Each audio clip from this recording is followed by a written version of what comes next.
আপনাকে স্বাগতম ভিডিওটি দেখার জন্য। আমি শামীম মিয়া SN বরিশাল টুবি ফ্রম লন্ডন হাউস গার্ডেন। আপনাকে ধন্যবাদ ভিডিওটি দেখার জন্য। আবার এই যে আমার এটা কি King Edward white British potato আর একটা কিং এডওয়ার্ড রেড পটেটো, অর্থাৎ দুই ধরনের পটেটো আলু আমি আমার গার্ডেনে লাগিয়েছি। আপনার বাড়ির আশেপাশে যদি একটু জায়গা থাকে, আপনি এরকম আলু চাষ লাগিয়ে নিজের পরিবারের চাহিদা কিন্তু আপনি পূরণ করতে পারবেন।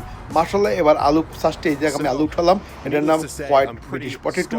এই আলুগুলো মাশাআল্লাহ খুবই ভালো ফলন হয়েছে। এবার আশা করি অনেক আলু পাবো। আপনার বাড়ির আশেপাশে জায়গা থাকলে আপনি অর্গানিক চাষ করে আলুগুলো চাষ করতে পারেন, পরিবারের চাহিদা মিটিয়ে আশেপাশের মানুষকে দিতে পারেন। এই আলুগুলো পরিষ্কার করে আমি খাবারের জন্য উপযোগী করলাম। আশা করি আমার সঙ্গে থাকবেন next video. Thanks for watching this video.